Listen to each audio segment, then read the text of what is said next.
Fala pessoal, sejam bem-vindos à nossa 11ª aula da primeira jornada filosófica.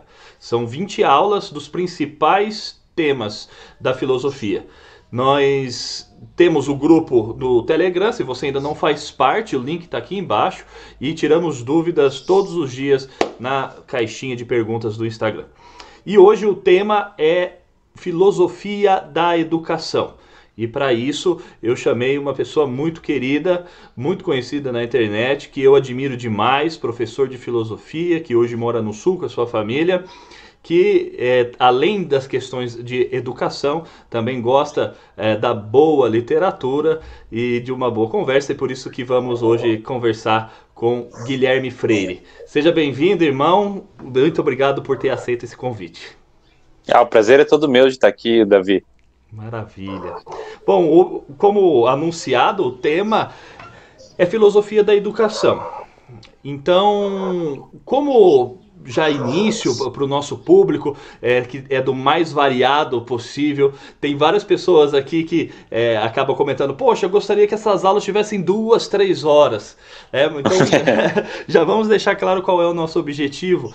Falar basicamente o que é a educação de fato. A educação, ela tem várias vertentes, ela tem várias linhas, e o que a gente vai propor aqui é algo que, principalmente aqueles que hoje são formados em pedagogia ou que se interessam pela educação, seja pela educação de um filho, seja pela educação formal, ou seja pela autoeducação também, olhar o que de fato seja a educação para, sabendo o que é a educação, conseguir atingi-lo de um modo mais perfeito.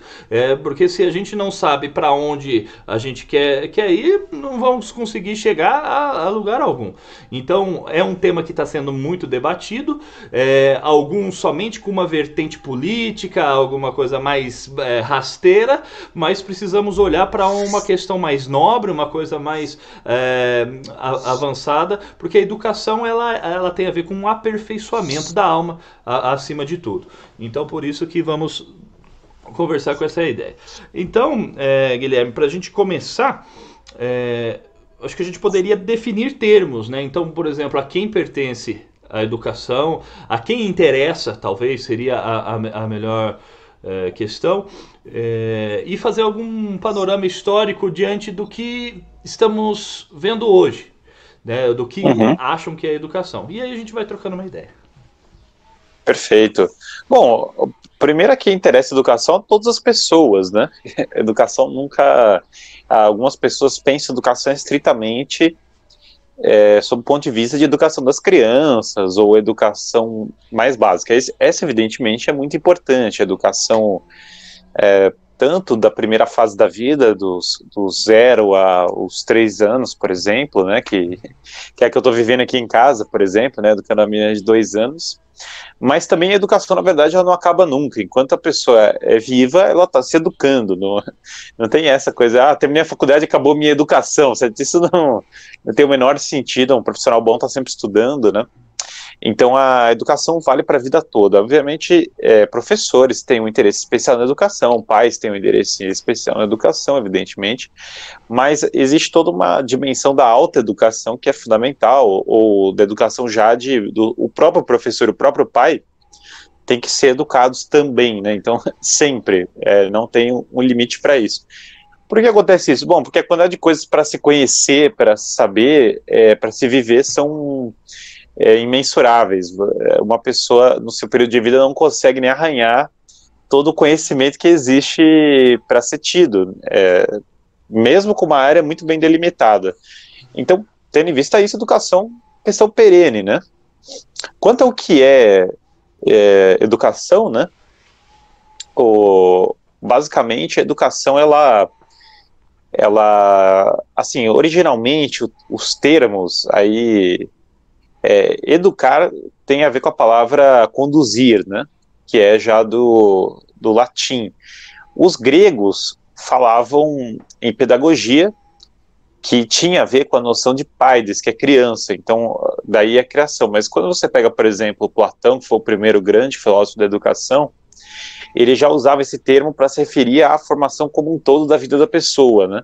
Então, embora o termo tinha uma conotação nas línguas antigas de direcionamento das crianças e tal, ele com o tempo, com os grandes filósofos, ele tem uma conotação para a vida toda, né? Mas basicamente, educação significa, tem uma conotação de conduzir, de formar, né?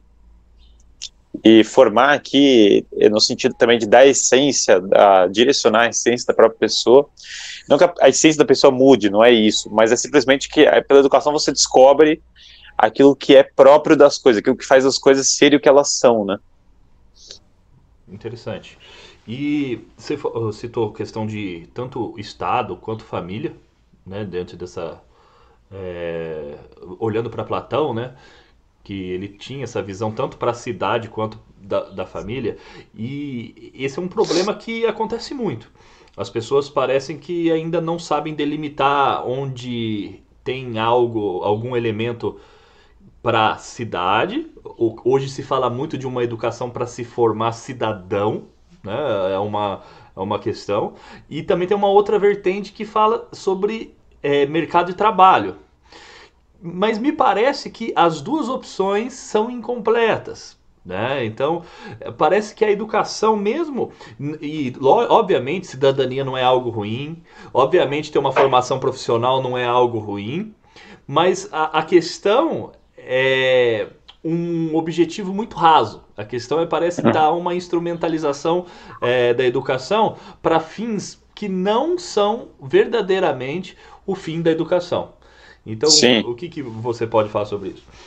Sim, quebrando as duas coisas. Primeiro a questão do Estado, depois um pouco a questão da família. Primeiro é que assim, o termo Estado, nesse sentido mais contemporâneo, ele é mais da época do iluminismo. Na verdade, na educação clássica, eles não usam exatamente esse termo. É engraçado que eu estava recentemente lendo São Tomás de Aquino, e o tradutor traduz, é muito peculiar isso, ele traduz a fim da ética como a felicidade sempre, mas não é essa exatamente a palavra, porque boa parte da palavra que ele está usando é beatitude, não felicidade. Ele fala felicidade também, como conectada à beatitude, mas o fim é esse, que é uma tradução da eudaimonia grega. Que eudaimonia basicamente é o quê? Eu é bom, o daimon é o intermediário entre aquilo que é eterno, aquilo que é divino e aquilo que é terreno. Então, eudaimonia é você ter a boa intermediação entre o divino e o terreno.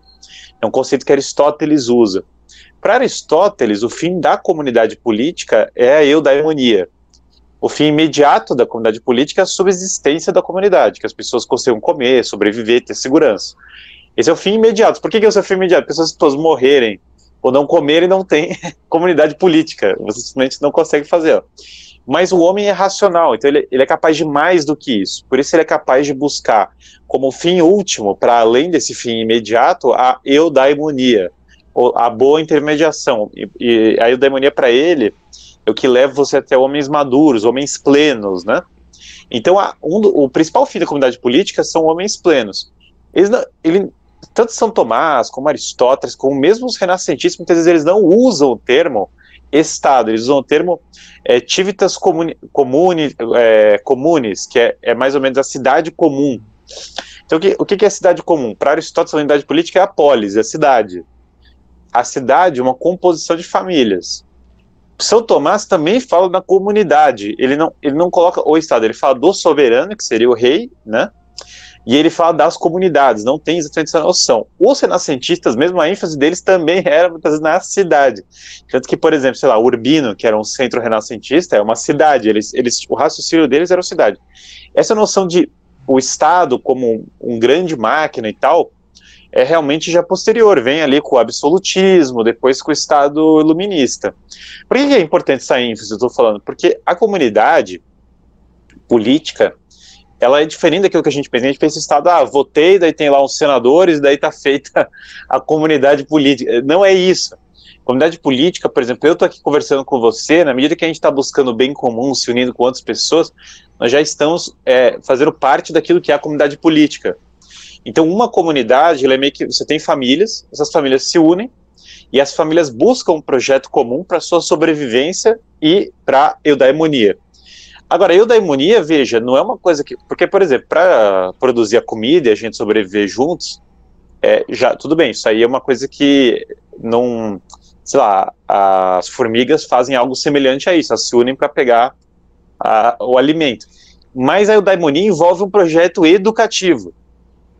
Então, a comunidade política, a gente se une para se educar. É o que a gente está fazendo aqui nesse exato momento. A gente uniu pessoas de famílias diferentes se unindo para um fim comum, para buscar uma vida plena. Isso, então assim, a noção de política como conectada com a educação é indissociável. Mas qual política? Esse que é o negócio.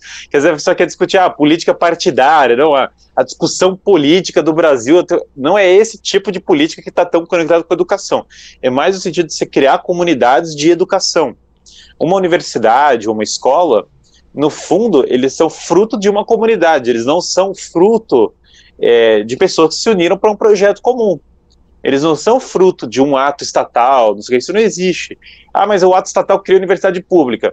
Não, perfeito, existe isso no Estado moderno, mas na prática o que faz a universidade não é o ato estatal, são os professores unidos com os alunos para dar a formação.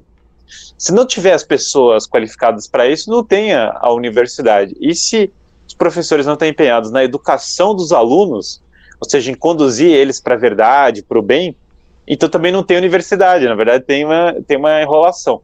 Então isso daí é o lado da política. Quanto ao mercado de trabalho, como foi dito, a comunidade política precisa sobreviver, então as pessoas precisam de uma formação de mercado de trabalho para poder sobreviver, para trabalhar e produzir riqueza. Agora, a riqueza é o fim da vida humana? Não, não é. A riqueza é um fim simplesmente menor do que esse outro. Por que ela é um fim menor que esse outro? Porque lutar para sobreviver ou para ter bens mínimos é próprio a todos os animais. Todos os animais têm essa luta pela sobrevivência. Mas o homem ele é capaz de mais do que isso. Então você educar a pessoa só para o mercado de trabalho é uma coisa que deturpa até o mercado de trabalho, porque alguém que trabalha só pelo sustento e não por uma missão maior, não por uma coisa mais elevada, não para realmente fazer da sua profissão uma coisa mais profunda, não sei o quê, é um péssimo profissional.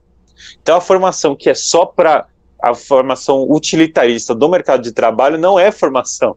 Ela não ajuda nem o mercado de trabalho, nem o sustento e nem nada. Então essa é uma outra deturpação da educação. As duas, tanto a ideologia política, que é você trocar a comunidade real por um mega-estado, por uma ideologia, de fato, uma redução da realidade em determinados preceitinhos, uma receita de bolo do mundo melhor, né? Tanto esse negócio, quanto a questão de reduzir para utilitarismo financeiro, nenhuma dessas duas coisas é educação. Educação não é nenhuma das duas. Mas a educação envolve comunidade política e envolve busca profissional. As duas coisas estão envolvidas, né? Sim, perfeito. Nossa, perfeito. E como a gente tem também aqui no nosso público pessoas, desde quem tem uma base já filosófica e outros que não têm, eu queria até comentar algo para evitar um equívoco em toda a sua fala. Quando o Guilherme fala de fim da comunidade política, esse fim tem a ver com causa final e ele não é anarquista. Porque, fala assim, o fim da comunidade política. Ele não está querendo a extirpação da extinção, fim no sentido de finalidade, né? Exato. Então, ou seja, para o que a coisa foi feita, né? Então, perfeito. Para onde ela está sendo conduzida, que é a grande discussão nossa aqui. Então, se alguém teve essa má interpretação, como a gente está falando de todos os níveis, faço esse adendo que já é um vocabulário muito comum, né, de finalidade. Aliás, toda a filosofia ela vai desde a causa primeira até a questão das últimas coisas. Então é isso que a gente está aqui discutindo dentro da filosofia da educação. E, irmão, também a questão... O que eu estava pensando aqui num panorama histórico? Então, se vemos, por exemplo, lá na Grécia Antiga, um exemplo que eu fico sempre me deparo com essa situação é a relação que Aristóteles teve com Alexandre o Grande. Uhum. Me parece que a educação na Grécia Antiga sempre foi algo mais personalizado, né? Sim. E depois disso, nós vemos várias, vamos dizer assim, estratégias que alguns com fins nobres, outros com fins não tão nobres assim, se valeram da educação para alguma estratégia, seja de domínio político, seja de ideologias, para servir outras ideologias. Então, vejo que a educação ela é sempre atacada para tentar cumprir determinadas estratégias. E aí, o que acontece? Para formar um povo mais bem aperfeiçoado, que tenha o básico, surgiu principalmente lá na Idade Média, vamos dizer assim. Nós tivemos o Renascimento Corolígio, por exemplo, que tinha uma questão do aperfeiçoamento da alma. Só que lá no século XVI começa as pessoas querer desvincular essas escolas que tinha dentro das catedrais, né? Então, principalmente anglo-saxônico, não querendo deixar que a educação fosse também influenciada por uma questão religiosa, nasce todo um iluminismo que quer rejeitar essa questão religiosa, começa a querer ter esse problema, né? Então depois você pode corrigir todas as imprecisões do que eu estou falando, estou jogando só mais a ideia. E aí depois começa o quê? A formação dos estados nacionais, como o estado é visto hoje, como você bem diferenciou da comunidade política com esse estado. E o estado começa a ter interesses diferentes do que acontecia, tanto na antiguidade quanto na média. E com isso, começa a surgir várias ideias, ideologias, reduções de realidade, como você mesmo comentou, várias visões de pedagogia. E principalmente agora no século XX, nós tivemos vários embates, inclusive no Brasil também. Então nós tínhamos uma pedagogia mais voltada para uma questão social, vamos dizer assim, para ser mais brando. Nós tínhamos a educação católica, que sempre foi muito forte, desde a Idade Média, e que existe ainda. E estava surgindo algo que veio da Espanha, mas também tem os seus principais teóricos lá dos Estados Unidos também, que tem a questão da escola nova. E isso mudou tudo o que a gente enxerga hoje como educação. Sim, sim. O John Dewey, né? O Dewey, que tem toda essa questão utilitarista nos Estados Unidos, mas parece que a escola nova tem também suas raízes lá na Espanha, enfim, alguma coisa. Mas, e aí, o que acontece?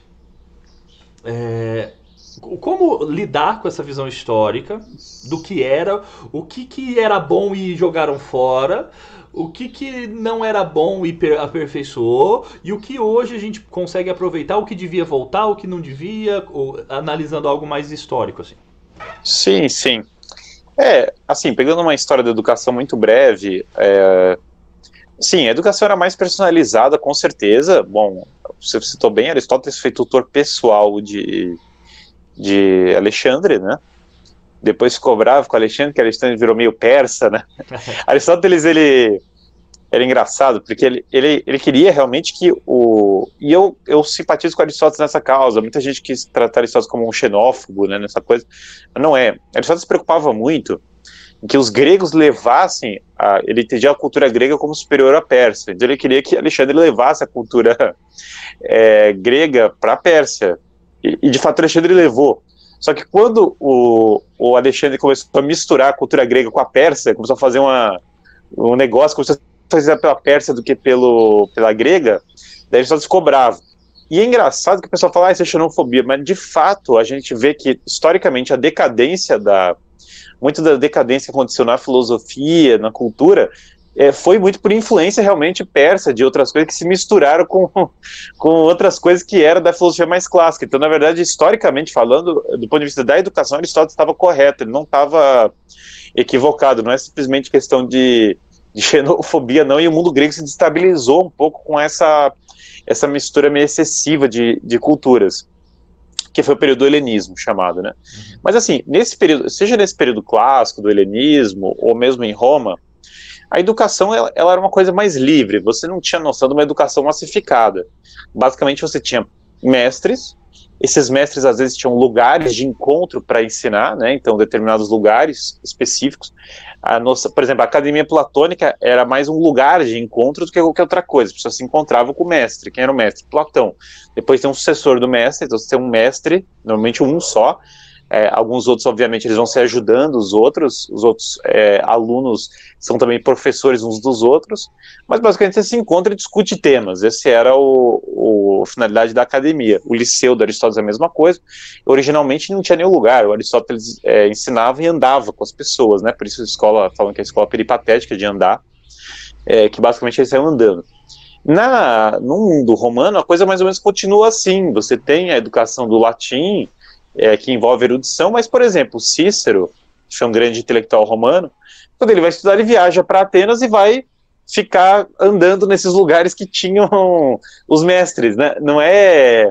Não tem muito essa coisa da noção de eu vou lá e tenho uma escolinha. Eles tinham ginásios que você fazia educação física e aprendia a língua, mas basicamente você não tem essa noção de uma educação massificada. Isso não existe no mundo antigo.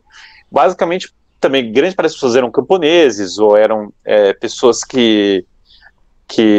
ou escravos no mundo antigo e tal, e aí quem era educado era basicamente quem tinha já uma aptidão para isso. Não foi só, vejam, alguns escravos foram muito educados no mundo antigo. O Êxopo, por exemplo, foi um fabulista importante, era bem erudito e era escravo, mas recebeu uma educação muito boa. Então, era mais uma coisa do cara ir atrás daquela formação do que você meio que jogar a formação para determinadas pessoas. Isso é o contexto do mundo romano antigo. Quando colapsa o mundo romano, as estruturas mais tradicionais, porque você tinha cidadãos ilustres, que eram intelectuais, ou lugares, referência intelectual, que as pessoas iam até eles para tentar aprender. Era mais ou menos assim que funcionava no mundo grego-romano. Na Idade Média, muda de figura porque a igreja ela quer que as pessoas tenham conhecimentos, porque a igreja entende que para a salvação das pessoas é necessário que elas conheçam determinadas coisas. Então a igreja católica meio que muda o sistema romano grego. O sistema romano grego era assim, cara, você quer buscar sabedoria, você vai atrás e contra os mestres e aprende com eles. Aliás, Sócrates faz isso, ele vai de mestre em mestre para tentar aprender com todo mundo. A igreja tem um outro movimento, que é o seguinte, ao invés de você só vir nos procurar, nós vamos levar até você também, certo? Então isso é uma outra relação. Aí, qual foi originalmente o grande passo disso? O movimento monacal, os mosteiros.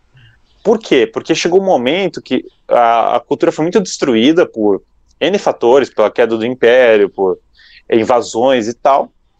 Só que os mosteiros, eles se isolaram da cidade, estavam muito corrompidos para poder cultivar a sabedoria e o conhecimento. Então eles começaram a ter muito conhecimento lá, que às vezes não era acessível para as pessoas, então eles precisavam levar esse conhecimento para as pessoas. Esse é o movimento que a gente vê no começo da Idade Média, de várias pessoas. Você tem ainda por exemplo, o Boécio, que é o intermediário entre o mundo antigo e a Idade Média, ele ainda tentou salvar a educação clássica que tinha se perdido no meio do caminho, mas quem, na verdade, levou adiante o projeto do Boécio, que conseguiu levar, não foram os reis, porque o próprio rei do reino lá, bárbaro do Boécio, que era a Itália, na verdade, era o Império Romano, um pedacinho do Império Romano que caiu na mão dos generais germânicos, né? Matou o Boécio. E vários outros, Isidório de Sevilha foi outro mesmo estilo, que também não levaram adiante, tanto por causa de várias coisas, depois o Islã chegou lá na Espanha e tal. Os mosteiros que meio que salvaram a coisa, por isso que a grande maioria dos documentos, das coisas que a gente tem, são os mosteiros. Eles meio que salvaram a educação. Aí o Renascimento carolíngio, assim como tem o Renascimento na Inglaterra, que é o alfrediano, o que é isso? Basicamente os mosteiros tinham salvado, e aí, séculos depois, quando a coisa estava muito decadente, já tinha perdido muita educação, alguns reis mais sábios falaram, cara, a gente precisa pegar o conhecimento dos mosteiros e levar para mais gente ainda. Os mosteiros o pessoal ia até os mosteiros para estudar na Idade Média. A galera viajava, ia no mosteiro e aprendia lá. Tinha vários livros, tinha professores bons e tal. E aqui já é século X, né? Só para contextualizar mais ou menos. Nono, especialmente o nono, e aí o 10 é uma continuidade desse processo que começou no nono, né? Aí você tem na verdade, o Renascimento carolíngio foi muito em inglês, porque os mosteiros da Irlanda e da Inglaterra eram eram muito bons, assim mesmo. O Alcuino foi aluno do mosteiro na Inglaterra, na verdade, que foi fundado por irlandeses. Meio que os irlandeses salvaram boa parte da educação na Europa, os mosteiros irlandeses, uma coisa que é muito pouco conhecida, né? Mosteiros italianos e irlandeses, assim, foram um período muito importante. Mas, enfim, o ponto meio que os mosteiros salvaram o negócio. Aí teve a partir do século IX, começa a ter um movimento um pouquinho diferente, porque daí, por exemplo, o Papa Silvestre II, ele fez parte de um movimento que era chamado das escolas catedrais, que era o quê? Ele queria pegar essa educação do mosteiro e levar para a catedral, porque era o grande centro urbano, porque eles queriam meio que salvar a educação nas grandes cidades. Aí começaram nas catedrais em torno do bispo, né? Os bispos tinham meio que escolas para levar a educação para o povo, para além do mosteiro, né? E aí você ainda tem um outro movimento intermediário entre o mosteiro e a escola catedral, que é dos conventos, que aí vai ser como posteriormente a isso, São Tomás e dos escotos, os franciscanos, dominicanos, assim por diante, eles vêm dos conventos, na verdade, né? Que não é nem um mosteiro, nem uma escola catedral, meio do caminho. A universidade, ela surge como um lugar para tentar agregar esses outros conhecimentos para o pessoal de uma via mais geral, né? Então ela, na verdade, a universidade, ela bebeu dos mosteiros, dos conventos e das escolas catedrais. Ela bebeu dos três. Foram esses que prepararam o surgimento da universidade. Só é possível por causa desses três. Esses três que eram o grosso da formação medieval, né? Isso é educação medieval. Então, basicamente, na escola catedral, você ia por exemplo, você ia na Catedral de Paris, você tinha aula lá das coisas. Você podia aprender várias coisas lá. Você ia no mosteiro, você podia aprender lá no mosteiro. Você ia no convento, você podia aprender no convento. Na verdade, o cara do convento, inclusive, levava a formação para a rua. Eles debatiam na rua, levavam educação no meio da rua, assim, para poder levar para as pessoas. Na Renascença, na verdade, o que aconteceu? Esse movimento, você tem as universidades e tal, você tem um movimento muito privado de educação também, você tem cidades que congregavam intelectuais, humanistas e tal, eles se juntavam para estudar e discutir os assuntos deles. E tinha muita educação domiciliar ao longo de todo esse período. O grosso da educação global foi feito domiciliarmente, né? Aí você tem um outro movimento que são os jesuítas, que os jesuítas são tipo, era o mesmo processo dos conventos, só que de uma maneira power plus, assim, porque eles basicamente chegavam e falavam, não, vamos levar para o Japão escola, e daí eles montavam a escola, e também que a escola foi uma invenção dos jesuítas, de certo modo, né? Fora isso, tudo que eu falei, que eles beberam desse movimento todo, tudo isso que eu falei da Idade Média, eles beberam daí. Então, na Renascença, você tem dois movimentos. Tem o jesuíta meio que criando a escola, né? Que levando... É o jesuíta que era escola, que nem em São Paulo foi fundada uma escola. O que era? Abrir uma sala, eles ensinavam coisas essenciais, assim, chamavam os índios e falavam, gente, vamos estudar, vamos aprender. Os jesuítas foram isso. Tinha um método, já bebeu da escolástica, de São Tomás de Aquino, daquilo que as universidades produziram e tal. Mas eram coisas por aí. Aí você tem basicamente isso até a Renascença, né? Você tem a educação domiciliar, a escola jesuíta e esses meio que clubes dos humanistas, cidades dos humanistas, trocas de carta de humanistas. Isso era educação até então. No século XVII, surge a tal da educação mais massificada. Surge um pouco no mundo protestante, com o Comênios, com outros que querem fazer, cara, agora vamos padronizar a educação.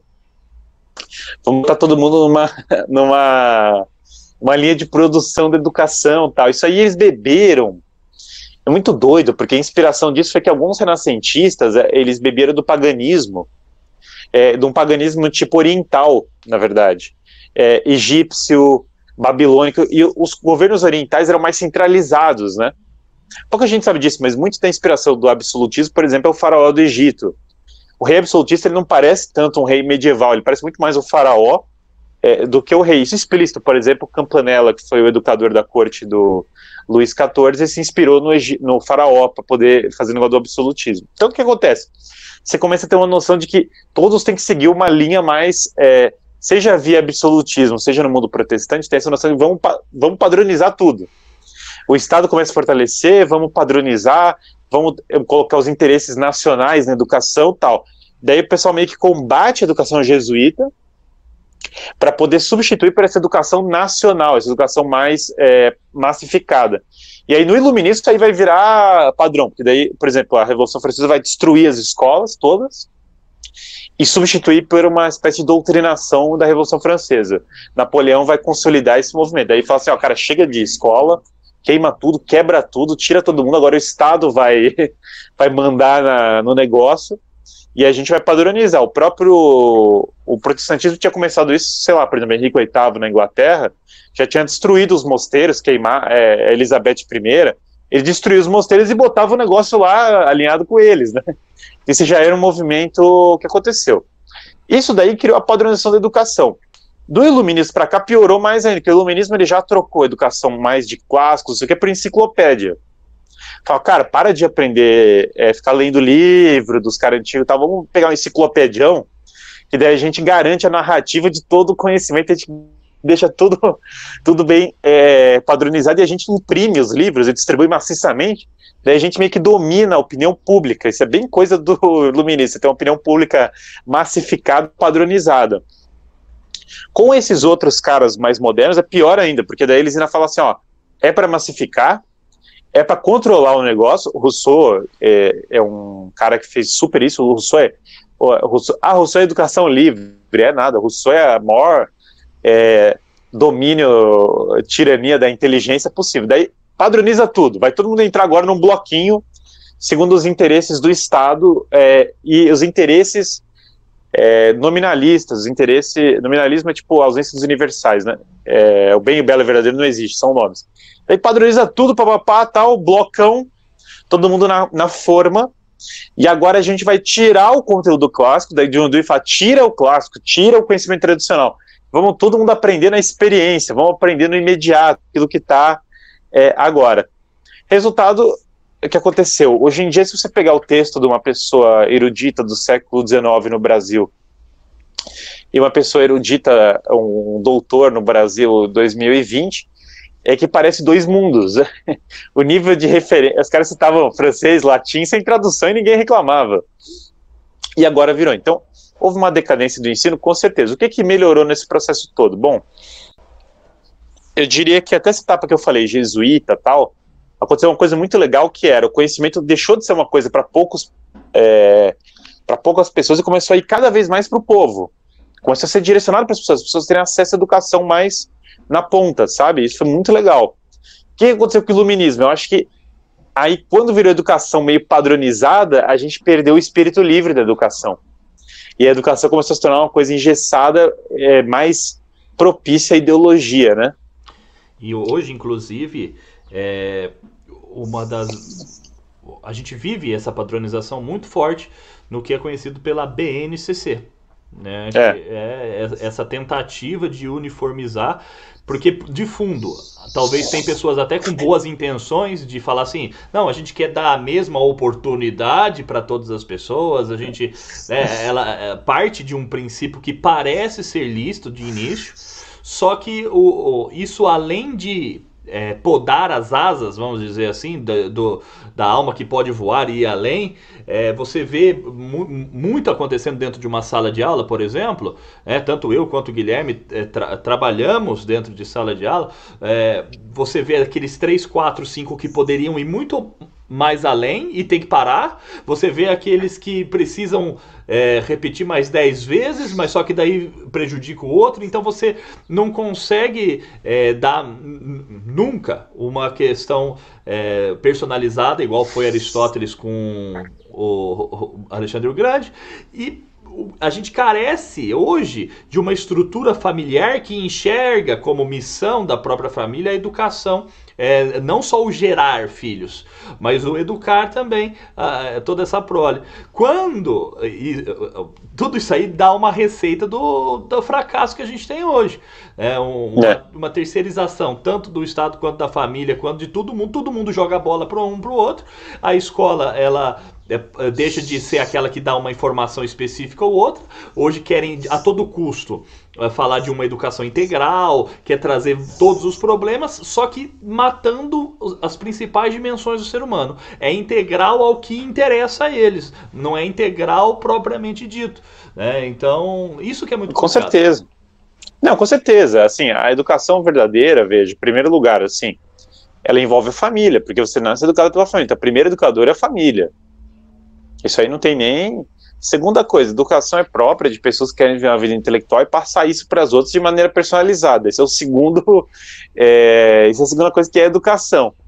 Terceira coisa que é educação. Você levar, por exemplo, para os mais pobres e tal, uma educação boa, certo? Mas isso depende das outras duas anteriores, ela não vem da... que é o que os jesuítas faziam. A massificação do ensino não é levar a boa educação para as pessoas mais pobres, isso é um equívoco das pessoas. Ela é, na verdade, nivelar por baixo todo mundo. Tem nada a ver com levar boa educação para pessoas que estão precisando de educação. É um erro de análise. Eles falam assim, que se eu padronizar tudo, eu vou melhorar para todo mundo. Não, não vai. Você vai piorar todo mundo, porque as pessoas são muito diferentes. Se você tentar dar a mesma educação para todo mundo, não vai funcionar. Pelo simples fato que as pessoas têm realidades, coisas diferentes. Você tem princípios, valores que são comuns, mas não o detalhe pedagógico que é comum a todo mundo. Então, quanto mais você for tiver uma educação verdadeiramente livre e moral, melhor vai ser para todo mundo. Isso aí é evidente. Então, a educação envolve ter liberdade de espírito. Então é um equívoco o que está sendo feito hoje, que é tentar padronizar tudo. Não acho que é sempre mal intencionado. Às vezes é, às vezes não. Ou às vezes é porque às vezes o Estado quer usar como ferramenta de controle mesmo. Isso aí não é...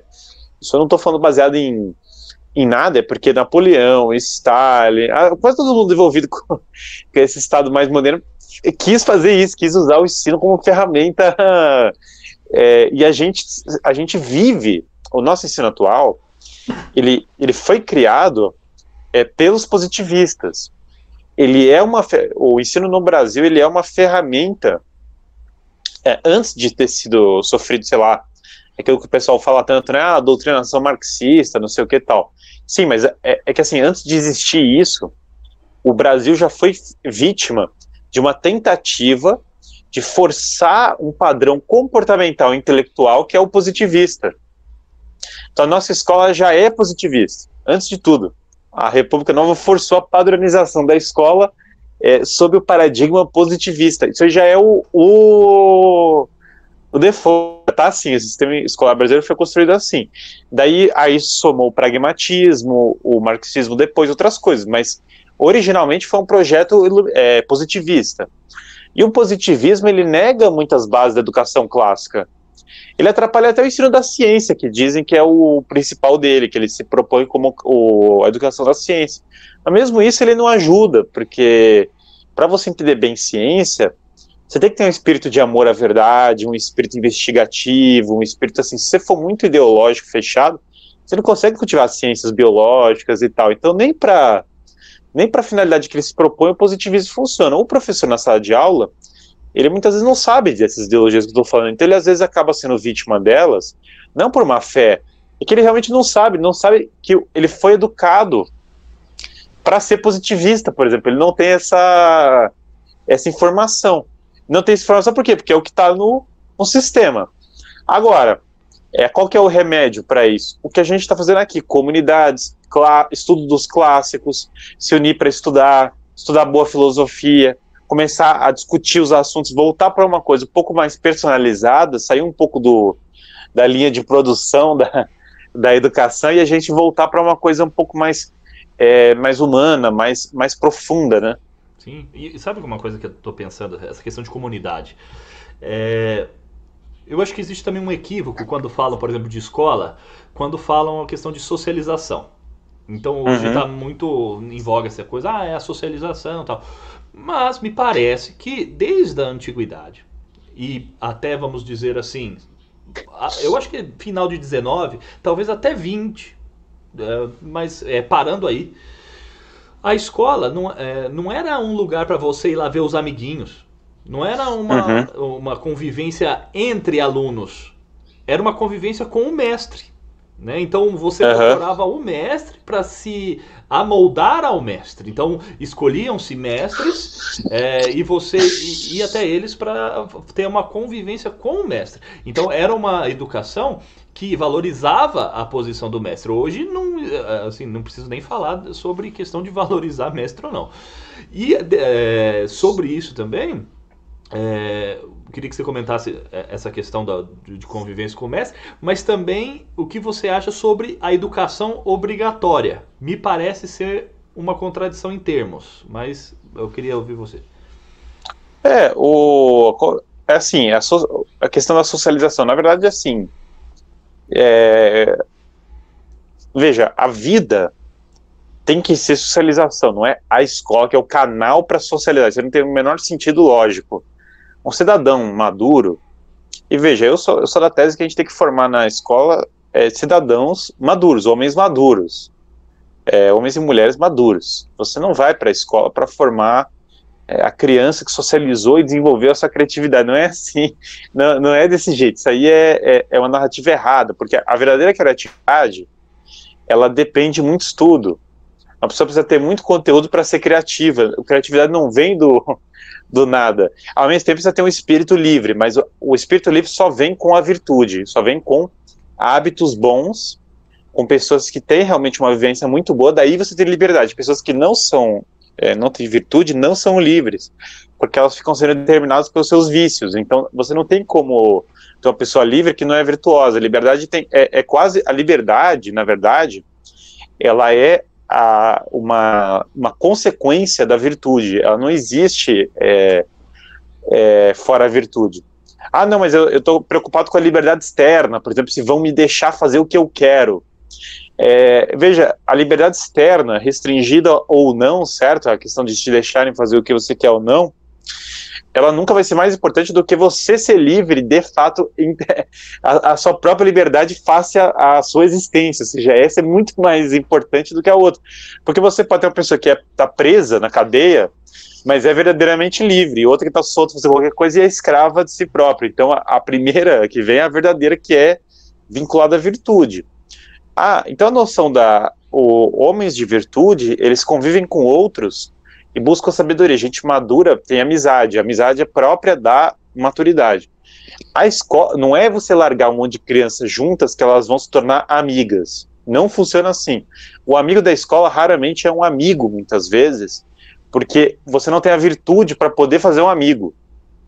Eu, por exemplo, já socializei com um monte de gente ao longo de todo o ensino universitário, isso aqui, mas amigos mesmo, eu fiz poucos derivados disso. A gigantesca maioria dos amigos que eu tenho foi de fora do sistema escolar. Os que eu tinha que fiz no sistema escolar ou universitário era justamente por causa desse outro elemento, que é a virtude, pessoas com interesses comuns se unindo e tal. Então, a amizade verdadeira, ela não é obtida quando você joga várias crianças juntas. Você não obtém amizade disso, elas precisam ter maturidade para poder virar uma amizade disso. É que nem, por exemplo, o convívio entre os sexos. Se o meu filho conseguir conviver com as meninas, ele vai desenvolver a relação com o sexo oposto. Não, ele não vai. Não tem nenhuma garantia de que ele vai conseguir desenvolver corretamente se largar ele com as meninas. Não tem nada, isso não existe. Ele vai desenvolver a relação com o sexo oposto se for uma pessoa madura e sábia. Ele não vai desenvolver relação com o sexo oposto. Então não é qualquer tipo de interação social que gera amizade. Isso é um erro crasso. É uma balada incapaz de gerar uma única amizade, porque não tem conversa efetiva entre as pessoas. Se as pessoas não conversam, já não dá para ter amizade. Se as pessoas não cultivam um projeto comum, não dá. Então a amizade, ela só é vivida realmente por pessoas livres. Livre, eu quero dizer virtuosas, né? Se você quer que os meninos tenham amizade, eles têm que amadurecer e conviver com pessoas que têm uma disposição maior para isso. Se você forçar a convivência com qualquer um, o presídio seria, então, portanto, um lugar de grande socialização e que tá todo mundo trancado o dia inteiro lá um com o outro, daí todo mundo tinha que sair do presídio cidadãos iluminados. Isso é uma besteira tremenda. Então a noção de que o cara vai lá e socializa, isso é besteira, isso aí não existe. Quanto à questão do mestre, fala assim, não existe mestre, não tem um mestre. Cara, assim, o pessoal que fala, não existe um mestre, então desenha para mim as contas todas da teoria da relatividade. Não consigo. Então pronto, então o cara se eu quiser aprender isso, eu vou ter que achar um mestre que me ensine isso. Eu não sei esse ponto, né? Eu não sei fazer as contas da teoria da relatividade. Eu vou considerar como um professor quem me mostrar isso. Eu não vou estar de igual para igual com quem sabe isso. Então a gente, às vezes, é uma coisa muito doida essa de achar, não existem mestres. Claro, tem aquela coisa do Agostinho. Agostinho toma lá, sei lá, o mestre interior, porque tem a coisa do fundamento da verdade. O mestre, todo mestre, é meio emprestado. Porque ele não é o detentor da verdade, ele é aquele que aponta a verdade, aquele que direciona a verdade, mas ele não é o próprio verdade. Então todo mestre, ele é meio mestre por participação, ele é mestre de algo externo, mas mesmo assim, mesmo sendo mestre só por participação, ele é mestre, porque ele está te apontando uma verdade que você não tem acesso sozinho. Se você prende a criança no tal do mundo da criança, fala assim, ela vai descobrir, ela vai se inspirar, ela vai ver tal, você na verdade está privando ela de apontar direcionamento, de apontar para onde que ela vai buscar a sabedoria. E quem tem que apontar isso? Em primeiro lugar, os pais. Em segundo lugar, aquelas pessoas que estão apontando para o lugar certo, não é qualquer pessoa. Não é assim, na circunscrição da... Por isso que os apologistas da educação universal, eles não entenderam educação porque eles entenderam pouco o homem. Porque pensa assim, eu estou aqui no bairro do Juvevê, aqui em Curitiba, certo? Então, assim, na minha circunscrição do Juvevê, a escola pública mais próxima da minha família é quem vai conseguir educar a minha família melhor maneira. Não, não é. Não é. Não tem nada que me garanta que... Não, mas vai garantir, porque tem a base comum curricular. Mas educação é o espírito humano que é educado, não é um livrinho de enciclopédia que te dá o espírito humano. Então a circunscrição do negócio do lado da minha casa não é educação. O que a gente está fazendo aqui é muito mais educação do que jogar uma criança na selva, que às vezes é a escola ou a universidade. O professor de escola, universitário, ele tem que fazer um trabalho educacional muito profundo, muito grande, para poder sair dessa coisa massificada e dar uma educação autêntica, né? Sim. E essa relação da obrigatoriedade do ensino? A obrigatoriedade do ensino, ela encaixa nisso que eu falei, é a padronização, é terrível. Obrigatoriedade do ensino é uma coisa... não existe ensino obrigatório. Sim. É que assim, você fala, ensino obrigatório, o que ele está querendo falar com isso é que você é obrigado a pegar o seu filho e levar lá no colégio X. Mas isso não é ensino. Não tem garantia que está tendo ensino nisso. Então, assim, eu até acho que todo mundo devia ser ensinado, mas isso não é ensino. É que está o equívoco. O equívoco é achar que botar uma criança numa escola é ensino. Não é. E hoje quer forçar isso não é a pessoa ficar dentro da escola, inclusive quem não quer. E uma pessoa que não quer aprender, ela não aprende mesmo que tenha o melhor mestre lá dentro. É isso que as pessoas não querem enxergar hoje, né? Com certeza. Não dá. Educação é livre. Educação, liberdade e virtude, maturidade, são coisas indissociáveis. Não existe educação sem liberdade. Não existe educação sem liberdade e sem virtude. Não existe liberdade sem virtude. A liberdade ela também é deformada hoje. Acha que é um voluntarismo, simplesmente, né? Não. Ela é a questão da virtude que garante a verdadeira liberdade, né? Exatamente. Então, sem isso não tem educação. Educação é isso. Educação é converter para o bem. Isso é Platão, né? Platão fala isso. Educação é converter para o bem. O bem é verdade. Se você não converte a pessoa para o bem e para a verdade, não tem educação. O fato de uma criança sentar horas numa sala, pouco me garante que está tendo educação verdadeira, né? Sim. Você às vezes está fingindo que está tendo educação, daí você tem essa crise toda. Então, é mais um problema qualitativo do que quantitativo. Forçar toda a pessoa a sentar numa sala não vai resolver nada. Mas todo mundo pensa em educação hoje para resolver de maneira quantitativa. Isso está tudo errado. Tudo quantitativo. Fala, mais escolas, aí melhorou a educação. Não melhorou. Mais computadores. Mais dinheiro. Mais dinheiro, mais salário. Não é qualitativo. Mas tem professor passando fome.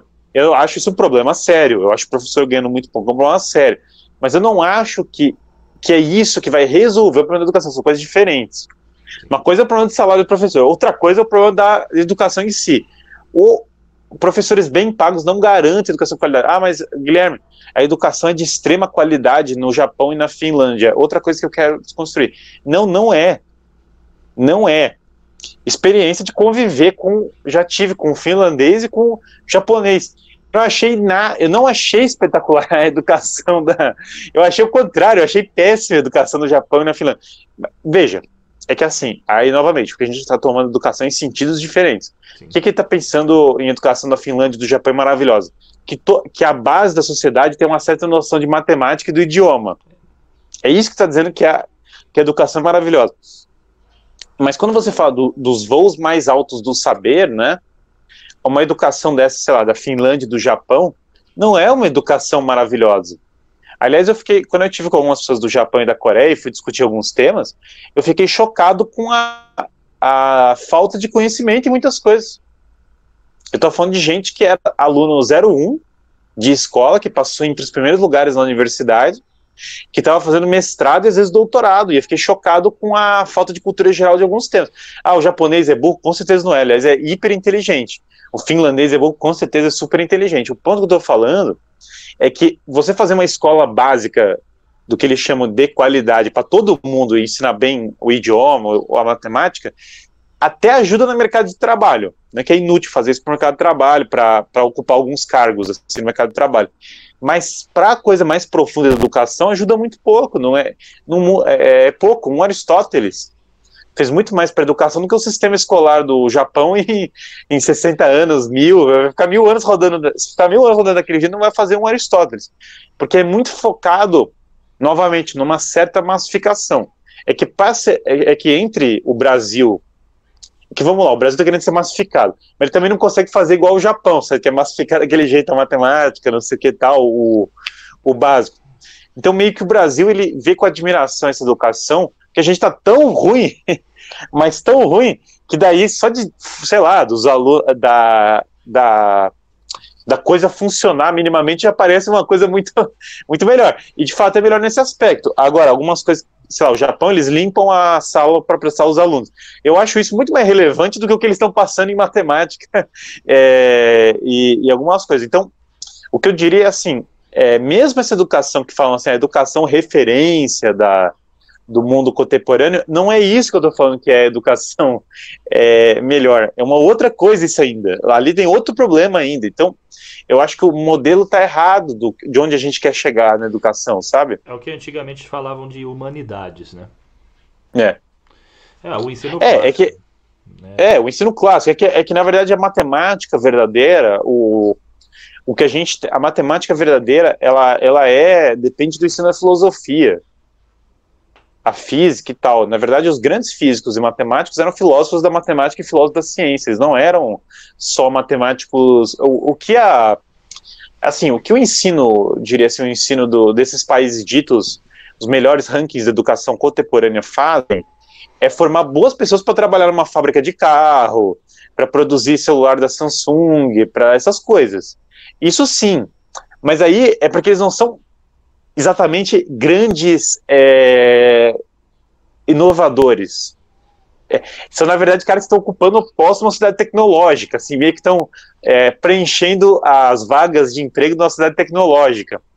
Mas a própria descoberta matemática científica, ela desacelerou. Se você olhar a mudança científica global, se você olhar a mudança científica global, sei lá, acho que eu vou aguardar que o Davi voltar.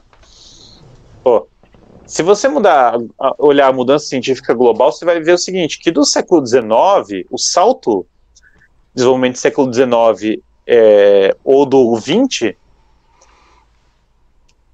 os saltos de conhecimento do século XIX, os saltos científicos do XIX ou do XX, eles são muito mais profundos do que o que a gente está vivendo hoje. Desacelerou. Mas tem um celular novo todo ano. Poxa, mas a gente foi da agricultura para o carro, para o avião. Os saltos foram muito maiores, não tem nem comparação. O celular novo todo ano é muito pouco. Então, eu diria que até a própria ciência, que todo mundo está achando, está evoluindo, não sei o que tal, não é tanto assim não, viu? O armazenamento de dados, algumas poucas coisas evoluíram, claro, mas caras que estão de verdade inovando na ciência e tal, são muito poucos.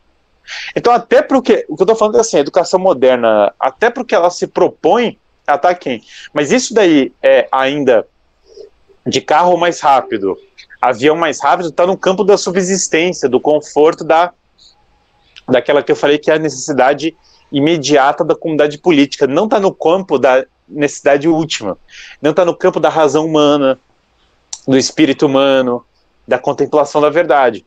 Eu só estou falando que sem essa visão mais ampla, a própria questão mais pragmática é prejudicada.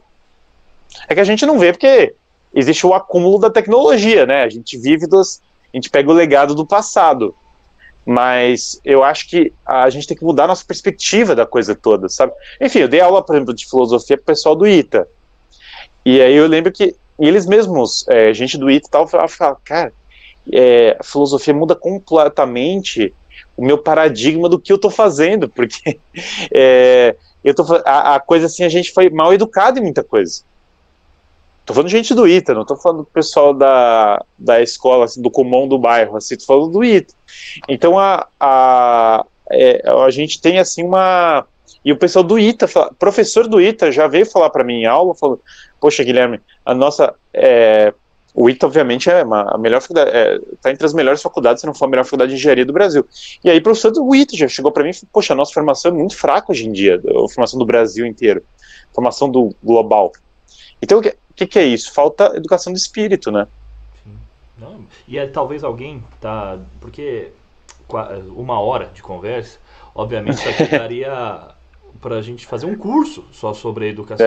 É claro. Eu tô sendo super sintético, tipo a história da educação em 10 minutos, a história não sei o que em 10 minutos, tô fazendo aqui o síntese da síntese, né? E muita gente pode olhar pra isso e tomara que tenham tido esse trauma de falar assim, poxa, eu não sei o que é educação.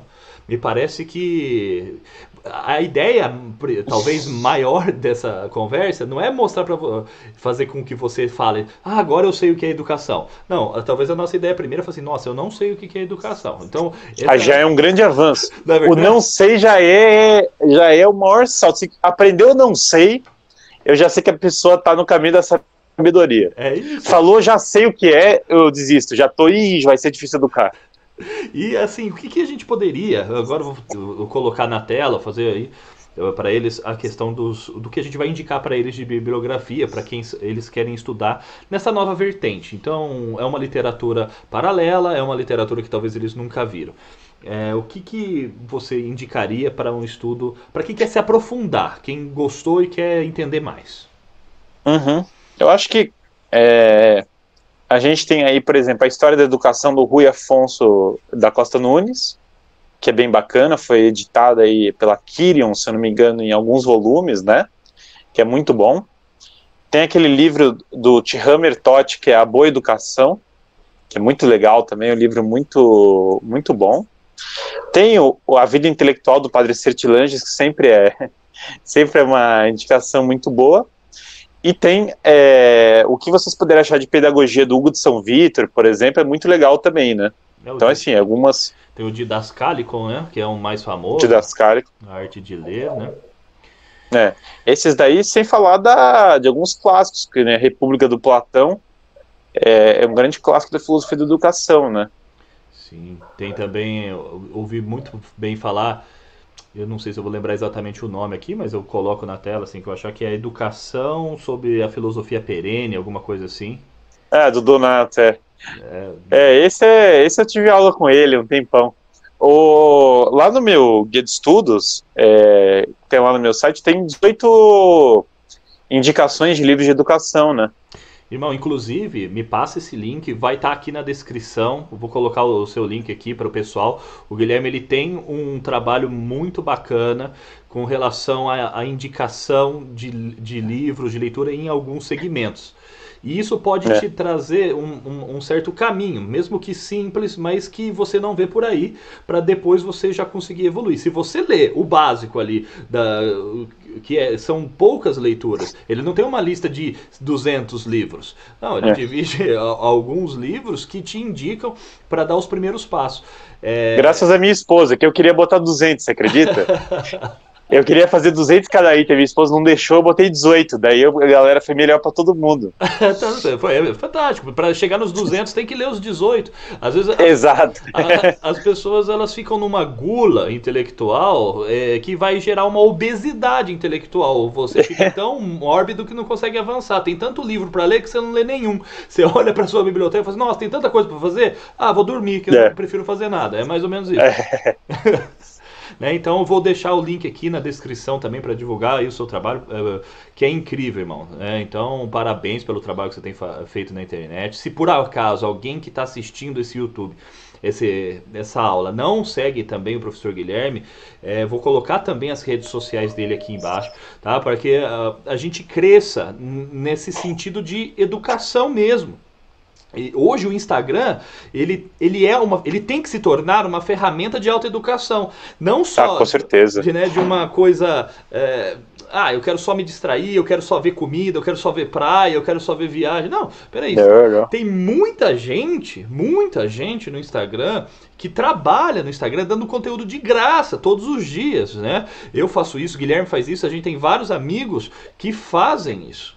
Né? Então, use isso. Eu acho que isso também é muito importante para que crescemos nisso. Alguma indicação a mais para a gente finalizar, Guilherme? Não, eu acho que assim, a gente, aqui obviamente a gente tem um tempo curto e a gente tem um panorama um pouquinho geral da história da educação. Eu diria que assim, tem muita coisa, vou falar assim, a gente, claro, teve que desconstruir um pouco do que não é educação, né? Mas tem muita coisa para aprender o que é educação, então eu diria que esse é o passo.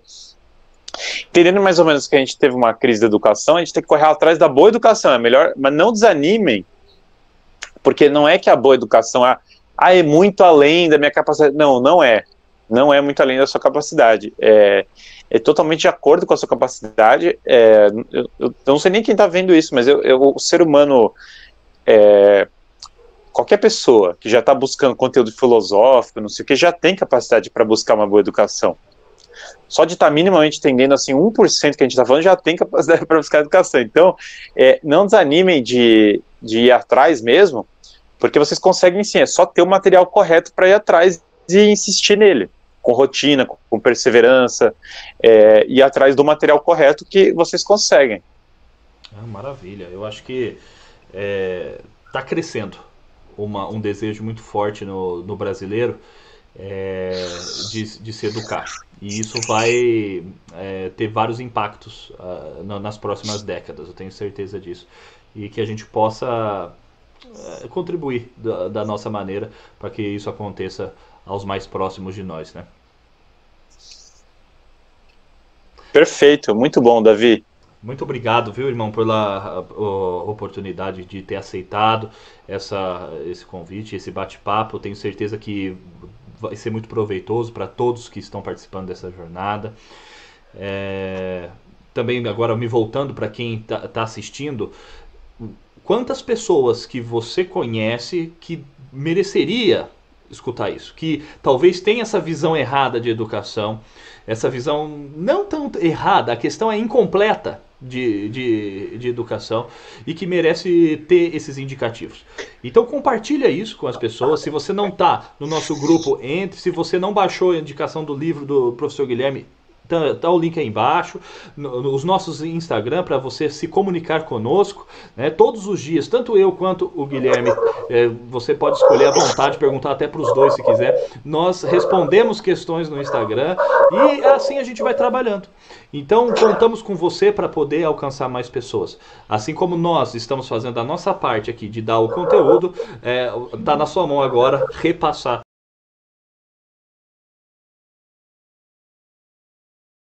esse conteúdo. Eu agradeço a todos e mais uma vez obrigado, Guilherme. Um abraço, muito obrigado. Até mais, tchau, tchau.